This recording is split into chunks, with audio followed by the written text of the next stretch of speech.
Stepping in to say hi and introduce myself a bit more. If you don't know me, which you probably don't, I'm Michelle and I'm an illustrator. I work mainly on graphic novels with a few picture books here and there, but the majority of my day-to-day is comics.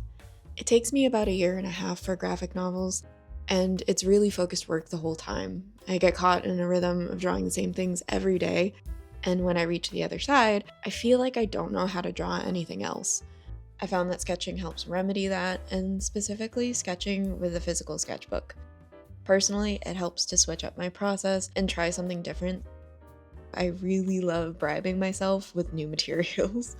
I think it helps my brain bypass the anxiety of starting, because now I'm focused on just playing. And of course, you don't have to buy new. You can always pick up a material you haven't used in a while. That works too. I tend to go in without a game plan and just embrace free-flowing sketching. For this, I ended up referencing some photos I had kicking around.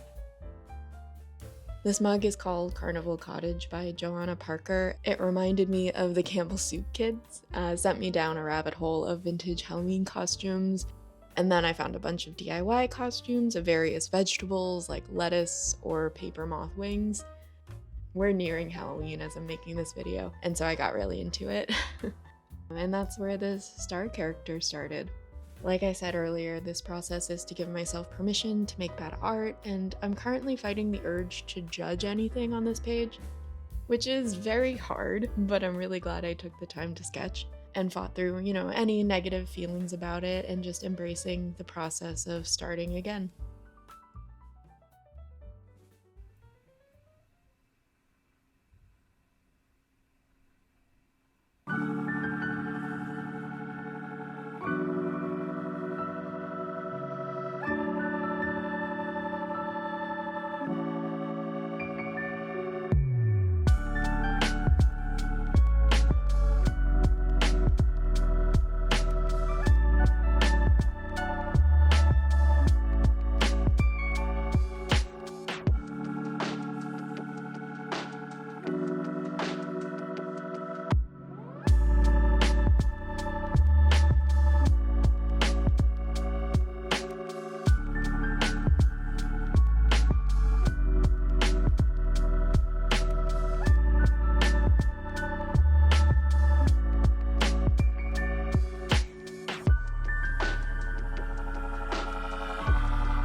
Okay, now that I've had some time to test out the Movink, I've got some thoughts. I feel like this would be a great addition if you're an artist looking for something extremely portable. I mean, the size is great and it's really, really light. Surprisingly light. And not in a way that feels flimsy, it feels like it's a solid tablet that you can take with you on the go. It does need a computer to run, so it's not a replacement for, say, an iPad, but if you're looking for a pen display that runs really well on the go, I'd say it's worth looking into. The pen feels a little too lightweight for my liking, but that could just be a personal issue.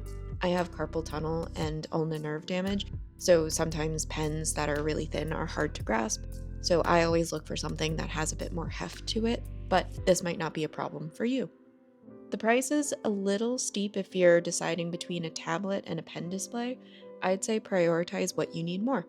Ask yourself if you need a computer display all in one that may be limited to select apps, or do you need an additional display that can be attached to your computer and mirror whatever software you already work with.